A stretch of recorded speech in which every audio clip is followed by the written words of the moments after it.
Kayla McLeod here with Plane and Pilot Magazine, and this morning, day 2 of EAA AirVenture Oshkosh. We are here in Hangar C, and I am with Ryan Braun, the COO of Uavionix. Ryan, thanks so much for having us this morning. Yeah, thanks for coming over. Awesome. Well, we'd love to just see what's going on at y'all's booth here. I think it would just be super awesome to see what's new with Uavionix, maybe do a little walk around of the booth, so to speak, and maybe hear if y'all have any exciting updates or discounts for show attendees. Absolutely. Yeah, we're here early hours before we open up, so it's not very busy yet, which is nice, but we had a great day yesterday. A lot of excitement for some new products that we've introduced. We have both experimental products and then certified products, and the big news this year is that a number of those things that were experimental last year, we've now gotten through FAA certification, and we're selling over the counter here at the show. A lot of those relate to our AV30 product, which is a primary flight display, so attitude indicator, directional gyro, but we've added a lot of new capabilities, especially around IFR flight.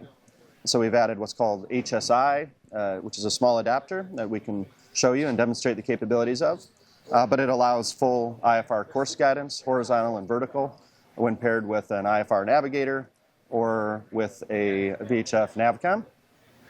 We also have autopilot adapters to connect to older analog autopilots like an STEC system, as well as digital autopilots over an AirInc interface. So what we've done is we brought a lot of the existing equipment that the pilot has in their cockpit, and we've enabled connections to those things, which is really a big value add for the customers who currently were flying VFR and wanted to make that connection, but not have a bunch of legacy equipment, legacy HSIs and things like that. Excellent. Well, I can't wait to take a look. All right. Let's get into it. All right, Kayla. So this is a stack full of our AV30s here. We have 4 AV30s, one of our AV20s, and then a trio autopilot here. Awesome. So this is kind of a typical cockpit that you might see, very well equipped, having this many of their digital instruments. And then we have an Avidyne IFR navigator here. So this could be a Garmin navigator, could be a modern Avidyne navigator, or it could be something that's pretty dated. They all have the ability to communicate with their instrumentation here. So one of the new things that we've added is this adapter right here. It's called AVHSI, and it enables all of these things to speak together. So when we released the AV30 a number of years ago, it was a really, really nice standalone instrument. So it functioned on its own. It didn't connect to other AV30s. The AVHSI basically sets up a network, creates a network for all of these to talk to each other. So when you change your barometric pressure on one of these, it updates it on all of them. That's when you awesome. update your set altitude or your heading bug, it updates on all of them. And when did y'all roll that out? About a year ago, Okay. into the experimental space, but in the certified space, it's just been in the last 2 months. Wow. We got right around Sun and Fun time, we were getting the certification in. That's what I thought. I So thought it it's- was a newer to the certified line. It is, yeah. And this is very, very, very popular. I mean, there's a lot of folks who have been waiting for this capability. It really changes how you can fly with these instruments. Fantastic. In this case, we're hooked to this Avidyne navigator, and it is in a simulator mode since we're sitting in a hangar here. But what you'll see is the same course that's being flown here is being reflected on all of these displays here.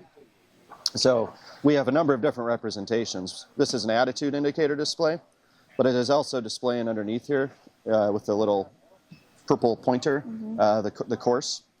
We have this one set up in a DG mode.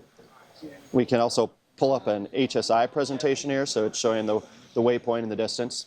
If there was vertical guidance, that would be showing as well. So that's something that we weren't able to render before. We could only do horizontal. This is this new CDI display that we have, again, of that same information. And then this is showing traffic coming over one of our Sentry products, overlaid with, again, that same course guidance. And in this case, right now, it's just flying a straight line, so nothing too exciting. But curved holds, all of those things will appear there. So it really connects up everything where you have your MFD here back to your primary flight display right in front of you in the scan. And however you want to look at it, whether you want to look at it represented on your attitude indicator or on more of an HSI or CDI display, we can present that information. A really, truly connected cockpit. It is. That is what we've been pushing for a number of years here. So the connection to obviously your navigators is really important. Connections to autopilots is equally as important for a lot of customers. The Trio autopilot here we really, really like. It's a modern digital autopilot, and we have a great connectivity to that as well. So we're able to bring in the information from the navigator, whether that be GPS navigator or VHF Navcom, and pass that information on as well to the Trio. So we can do heading bug type things, but we can also do GPS steering, and really have a complete setup here that incorporates, again, things from other manufacturers, works really well with those, and does the best presentation that we know how to do here. There's another very interesting thing that we're doing that isn't about what you have in the cockpit today. It's about iPads and connectivity with ForeFlight, and I can walk you over and show you that at another station here. Yeah, let's check it out. All right. So we spoke a little bit about the connected cockpit, and this is really what we see as the ultimate evolution of that. What we have here is an iPad running ForeFlight. This is a version that will be released very soon of ForeFlight. Then you have an AV30 below here. What you don't see just below is a Sentry. So it's the product that we manufacture with ForeFlight that provides ADS-B traffic and weather reception. But these things are all designed to work together now and work together really, really seamlessly. In the past, if you had a Sentry and an iPad, you could see traffic, and you had synthetic vision that was based on the attitude sensors in the little portable device. What we're able to do now is actually pipe all of the information from the AV30 up into your iPad, and all the information from the iPad back into the AV30. So the attitude display, the certified attitude that we have here, is now mirrored in the synthetic vision in ForeFlight here, as well as things like indicated airspeed, your altitude, alerts that may go back and forth, things like carbon monoxide alerts that we would get from the Sentry, and things like angle of attack. So what it's really done is taking this, and we say this is the MFD on your knee. So you've got a knee pad, you've got a yoke mount for your ForeFlight. People are obviously using that every day. I mean, almost every pilot you talk to flies with that. And they may still have a GPS navigator that they're using for approaches and things. But day to day, really, we think most of the entering of waypoints and everything is done on an iPad for people. So we wanted a way to bring that back and bring that information back into the AV30. And this is out now? This is just being released. Okay. So there's a version basically that both ForeFlight and us has to release at the same time to make this happen.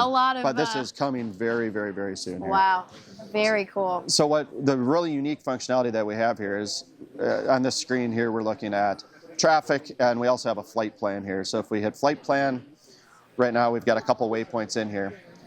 Those same waypoints and guidance are being reflected on the AV30. So the magenta line that we had there is being reflected there. So if we take and, as pilots do, we just want to make a little change here with the magenta line. You drag that, and you do that. You'll see it update on here as well. How cool! So this.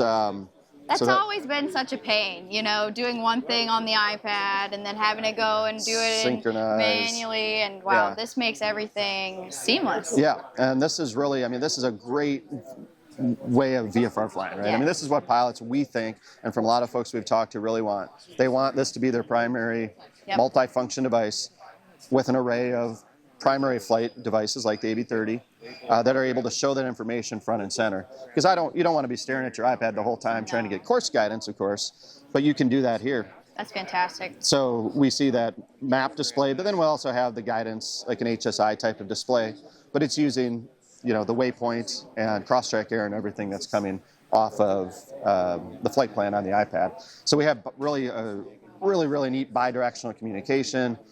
This is for VFR use.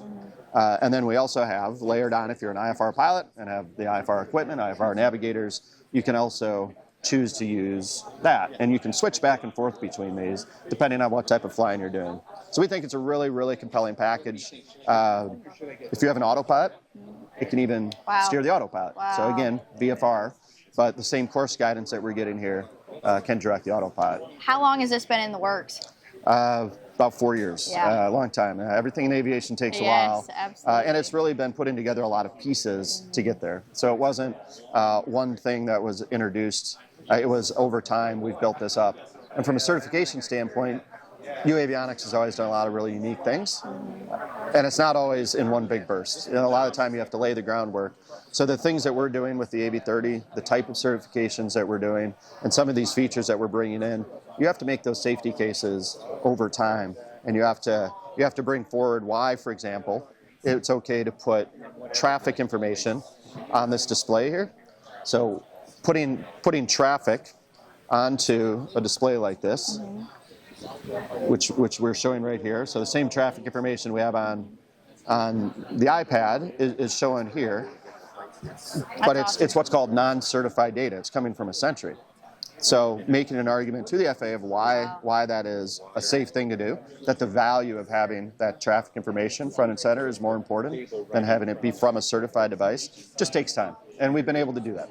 I mean, it makes common sense to me, but It does. Yeah, as pilots, we look at these things and we say, Right. well, that makes a lot of sense. It's going to be really safe. Yeah. But there's still a lot of hurdles you have to get through. And we've been very focused on that for the last 3-4 years. that's fantastic. Wow. I'm very excited about this one. And Yeah. this is something that I'll definitely be using when I'm out and about. It's awesome. That's wonderful. I flew with it a few weeks ago in a panel that we had 4 AB30s in. Okay. Typically, most pilots have had 2 AB30s. Yep. There's really a good argument now to get an additional one, maybe replace your VSI with something that has a lot of this CDI traffic capabilities and still can show your VSI information as well. So a lot of pilots are interested in upgrading their panel, but doing it kind of a piece at a time, not having to rip everything out, tear out a panel, and put in something completely new. They can do it a few $1,000s at a time. Sure. That's fantastic. Well, let's see what else you've got going on. All right. Got a couple other things that we're showing here. This is a new product we're just introducing to the experimental space, and we've submitted for our TSO certification on. This is a new transponder. So we've typically been very focused on non-traditional ADS-B devices, Sky Beacon, Tail Beacon X, we're very, very well known for. But sometimes pilots just say, why don't you make a normal transponder? Something that's lightweight, low power, something that I can install, especially in an experimental aircraft, under the seat maybe, somewhere that is different than the hole in the panel that you're used to with your typical KT-76A. So this is our answer to that. This is called the Echo ESX, and it's a remote mount transponder that has a built-in certified GPS and built-in ADS-B transponder, and connects to the AB30 for control. So setting your squawk code, getting your barometric pressure altitude, all of that happens from the AB30 in the same way it does with our Tail Beacon X product. So this has been years of requested, us saying, well, we'll see if we'll come around to doing that. But we've really heard from the customer that they want that. So this is, yes, just about to come out in experimental, certified. We expect the TSO probably in the next month or so. And then beyond that, we'll have an STC, I would guess, early next year for anyone in a certified aircraft. That involves using your existing belly mount transponder antenna and then adding, if you don't already have one that's available, a GPS antenna to the top of your aircraft. We also have one other thing here. This is AVHFR. This is something we're working on. It's not available for sale yet, but it's a VHF nav receiver. So it's, as you can see, it's just a headless receiver. So it's not a whole new radio that you're putting in your panel, but it can receive your VHF nav data. And we're showing that here in a CDI view.